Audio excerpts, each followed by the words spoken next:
नमस्कार दोस्तों, राधे राधे। आज की वीडियो है अच्छे लोगों की मृत्यु जल्दी क्यों हो जाती है। जानिए श्री भगवान श्री कृष्ण जी से। दोस्तों, हमारी पुरानी पीढ़ी के लोग अपने जीवन में 100 दीपावली देख पाते थे, अर्थात 100 साल तक जी लेते थे। लेकिन आज के ज़माने में 60 या 70 साल का जीवन भी अधिक माना जाता है, और उनमें भी जो लोग अच्छे होते हैं वे और भी कम उम्र में ही इस दुनिया को छोड़कर मृत्यु को प्राप्त कर लेते हैं। आपने लोगों को कहते हुए सुना होगा कि भगवान अच्छे लोगों को जल्दी बुला लेते हैं, लेकिन क्या आपको पता है कि ऐसा क्यों होता है? क्यों दूसरों का भला करने वाले और अच्छे लोग बुरे और दुष्ट लोगों की तुलना में जल्दी मृत्यु को प्राप्त करते हैं?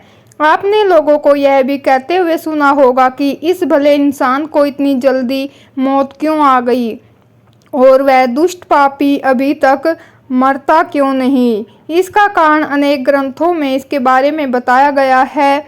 आज के इस वीडियो में हम इन्हीं आधारों के माध्यम से इस प्रश्न का उत्तर ढूंढने की कोशिश करेंगे। इससे पहले आप कमेंट बॉक्स में हर हर महादेव लिख दे। तो चलिए वीडियो शुरू करते हैं। ज्योतिष शास्त्र में भगवान कहते हैं कि जिस व्यक्ति ने जन्म लिया है उसकी मृत्यु अवश्य ही होगी। हमारे सनातन धर्म में माना जाता है कि किसी व्यक्ति के जन्म से पहले ही यह तय हो जाता है कि उसका जन्म कहाँ होगा, उसके माता पिता कौन होंगे, उसका विवाह किसके साथ होगा, यहाँ तक कि यह भी तय होता है कि उसकी मृत्यु कहाँ और कब होगी। सभी धर्मों में मृत्यु को एक अटल सत्य माना गया है, और जिसने जन्म लिया है उसे एक ना एक दिन मरना ही पड़ता है। किसी का जीव या मृत्यु भगवान के हाथों में होता है। आपने सुना होगा कि जितनी चाबी भरी राम ने उतना चले खिलौना। वह हम खिलौना है जिसकी चाबी भगवान के हाथों में होती है, और सभी चीज उनकी इच्छा से ही होती है। हिंदू धर्म में मान्यता है कि भगवान हर अच्छे मनुष्य को किसी न किसी उद्देश्य के साथ ही इस मृत्युलोक में भेजते हैं।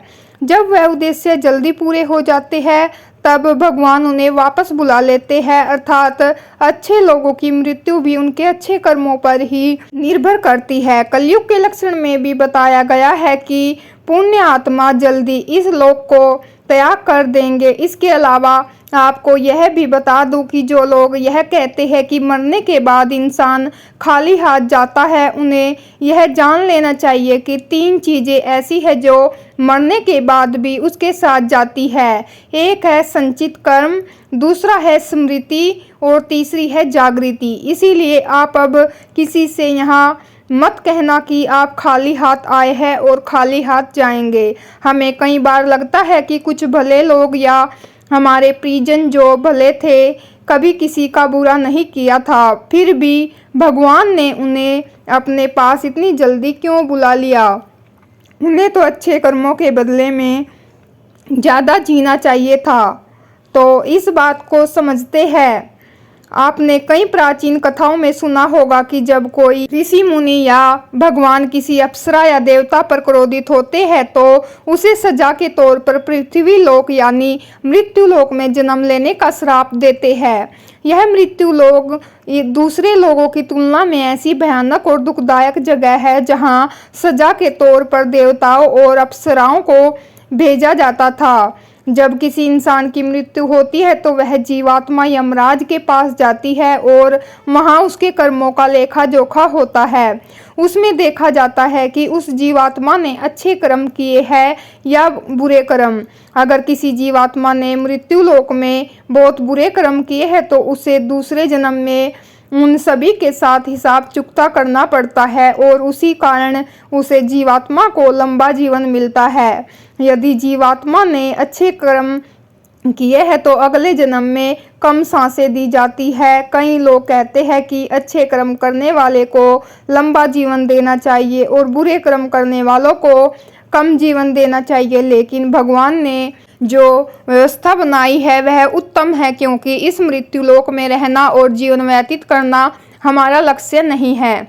हमारा अंतिम लक्ष्य तो परम पवित्र बनकर मोक्ष प्राप्त करना है और परम ईश्वर का सानिध्य प्राप्त करना है। हर एक जन्म के साथ हमें अवसर मिलता है कि हम अपनी चेतना के स्तर को अच्छे कर्म करके ऊपर उठाए, क्योंकि जब हम बुरे कर्म करते हैं तो हमारी चेतना का स्तर नीचे जाता है। हमें हजारों और कई बार तो करोड़ों सालों तक इस मृत्यु लोक में दुखों को झेलना पड़ता है। कहा जाता है कि एक जीवात्मा को 84 लाख बार इस संसार सागर के चक्कर काटने पड़ते हैं, तब जाकर उसे मोक्ष मिलता है। लेकिन जो जीवात्मा अच्छे भले कर्म करते हैं वह जीवात्मा जल्द से जल्द शुद्धता प्राप्त कर लेते हैं और कुछ ही जन्मों के बाद मोक्ष प्राप्त कर लेते हैं। दोस्तों, इसीलिए परमात्मा उनका जीवन कम रखता है ताकि वह जीवात्मा इस मृत्यु लोक के कष्ट को कम सहन करे और परम धाम में जाकर परम शांति और परम आनंद को प्राप्त करे। दूसरी बात यह है कि हमारा इस मृत्यु लोक में जन्म किसी न किसी उद्देश्य से होता है और जब वह उद्देश्य पूरा हो जाता है तो भगवान हमें वापस बुला लेते हैं। ऐसा नहीं है कि वे लोग जिन्होंने पूर्व जन्म में बुरे कर्म किए हैं लेकिन वे अभी जीवित है, इसका मतलब यह है कि उनके जीवन का उद्देश्य अभी पूरा नहीं हुआ है। दोस्तों, आप समझ गए होंगे कि अच्छे लोगों की मृत्यु जल्दी क्यों हो जाती है। तो हमारे जो भी प्रियजन है और उनकी मृत्यु जल्दी हो गई है, वह एक पवित्र आत्मा है और जितने दिनों तक हमें उनका सानिध्य प्राप्त हुआ है वह हमारा सौभाग्य था। उनकी मृत्यु के बाद हमें प्रार्थना करनी चाहिए कि उनकी आत्मा जल्द से जल्द परम धाम को प्राप्त करे और परम शांति और परम आनंद को प्राप्त करे। यह जन्म मृत्यु का रहस्य कुछ ज़्यादा ही गहरा होता है जिसे देवता लोग भी नहीं समझ पाते हैं। इसीलिए दोस्तों, आज से अपने जीवन को सार्थक बनाने के लिए अपने गलत आदतों को छोड़कर अच्छी आदतों में मन लगाए, क्योंकि ईश्वर सर्वशक्तिमान है और वही हमारा बेड़ा पार कर सकता है। दोस्तों, अगर आपको यह वीडियो पसंद आया तो चैनल को सब्सक्राइब करके बेल आइकन को दबा दे और वीडियो को लाइक करके कमेंट बॉक्स में हर हर महादेव जरूर लिखें। तो फ्रेंड्स, उम्मीद करती हूँ आज की वीडियो पसंद आई होगी।